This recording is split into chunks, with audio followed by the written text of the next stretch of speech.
Sister Hoskin.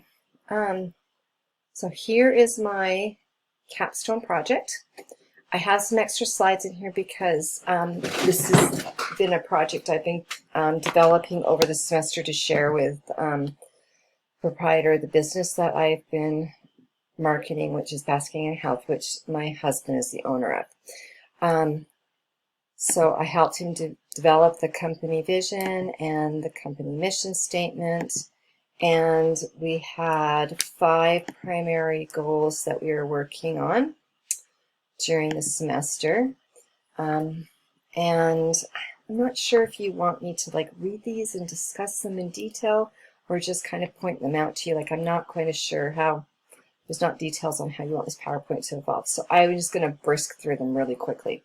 So the first one is, I'll just read it straight out. Basking in Health will increase their reach by 10% each month by having a giveaway for either a free bottle of essential oil or a health service each month, with a call to action to share the post. This campaign will run on Facebook and Instagram pages. So over the semester, we've gotten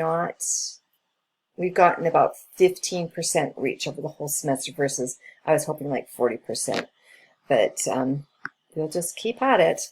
My second goal is we presently use 2 social media platforms, which when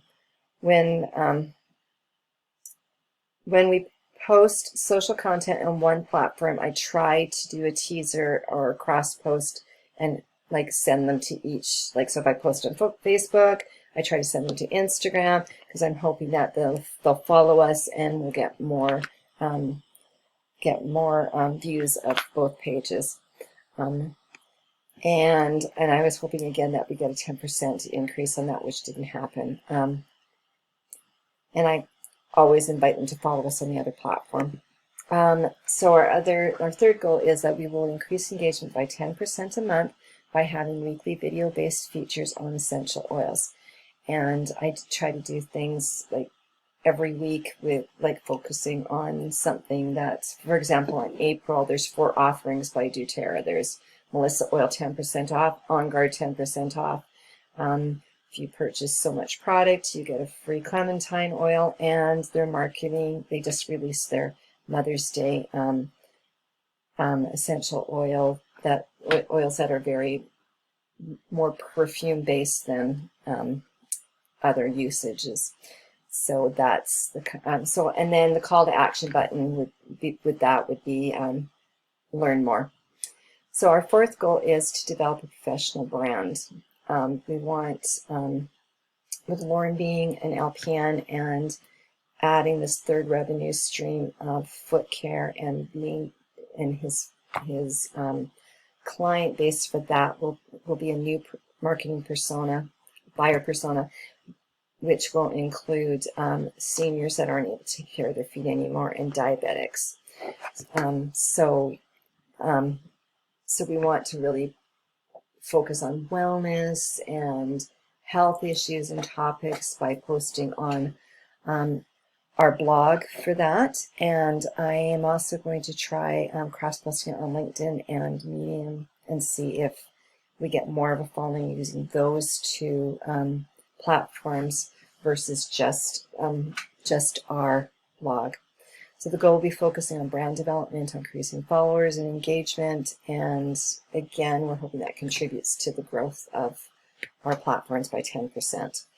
Our last goal that we've been working on this term is we know that our engagement is highest with video things, story, live video, our videos that we've developed and posted, other people's videos that we link to.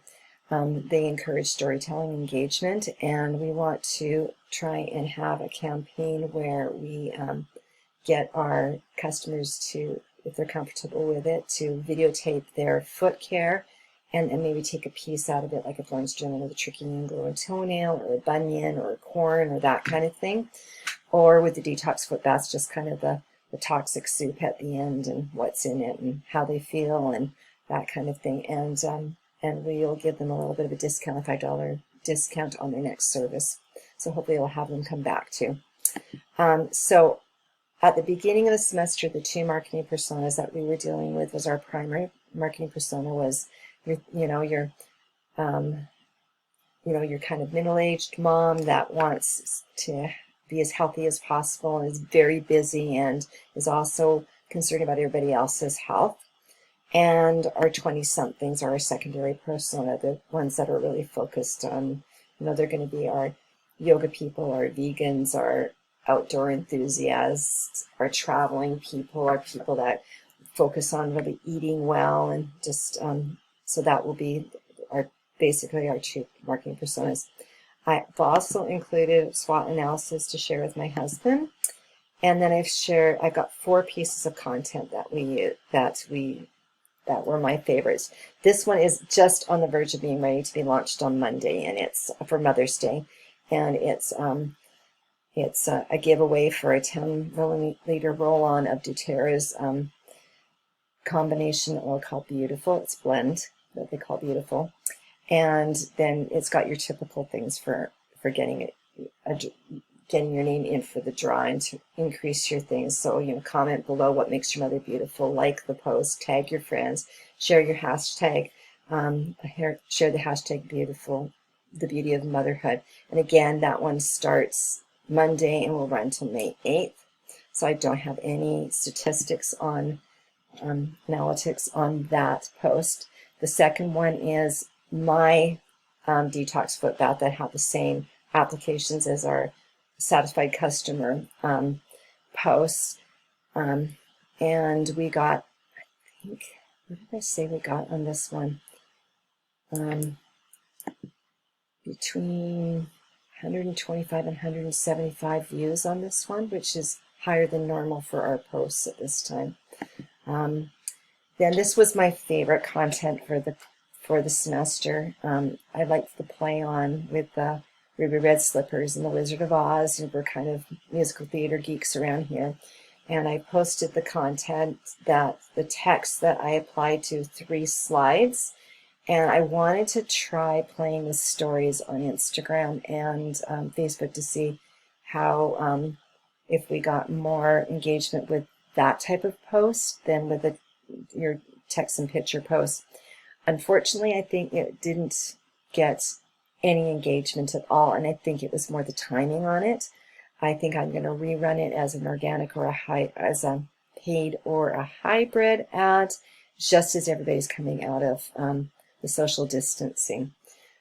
So I put the link there if you want to see all 3 of the slides together. And this one I did this week as a social wellness content piece because any promotion right now is just not a good use of time, energy, or money. So I put this down to get people to really kind of have an attitude of gratitude when they're kind of trapped in their houses right now, so that they're able to find the positive in the negative. For us, we've been without a functioning well for 4 months, and finally this week it got fixed, but now my yard looks like Armageddon. So again, we got probably about 350, the reach of about 350 on this, which my average daily viewage or reach is about 80, in the 80s, 85, 87. So for us to get that much I thought was pretty good. Here's attached is our social media calendar, and then my summary. I have 4 main highlights, and then you've already read the document with all of the details, and it was pretty long at 3 pages. So anyway, so I want you to know how I really appreciate the feedback that I've gotten from you this semester. You have made me feel very competent and capable, and I really appreciate that, but you've held our work to a high standard, which I also appreciate. So that I've read your comments and I've integrated those, as well as kind of just condensed and created 4 points of what I've gained from this course this semester, and this doesn't do it justice at all. I've loved this course and I've learned so much. Anyway, using marketing skills like SWOT, buyer personas, ROI, KPIs, a call to action, assist you in building your marketing plan on a solid foundation. And like you said, content is king. You get so tired at the end of the semester, you like miss the obvious. Consistent posting coupled with applying the analytics to use the right type of strategy and timing to get the KIPs that you're wanting. Then you get to do, then once you get the foundation in place, the creative and the fun part starts, right? Then you get to create hybrid campaign where you can have fun with the right photos and the right text and the video content, and you can just watch and you kind of get excited to see how many hits you get and how, you know, what's going to show up that day with your content as your platform grows. But none of this is effective if you don't have good communication with your client and with those that engage with your content. So I think setting a clear marketing plan with structured SMART goals and short, like, so they know when you're reporting what you're reporting, and you're giving them clear information so that they can give you lots of feedback just for how to improve things and what they appreciate. These were like kind of my big 3 main takeaways, and the rest are in my lessons learned document. And again, thank you so much, Sister Hoskins, for everything that you've done this semester. I really appreciate it.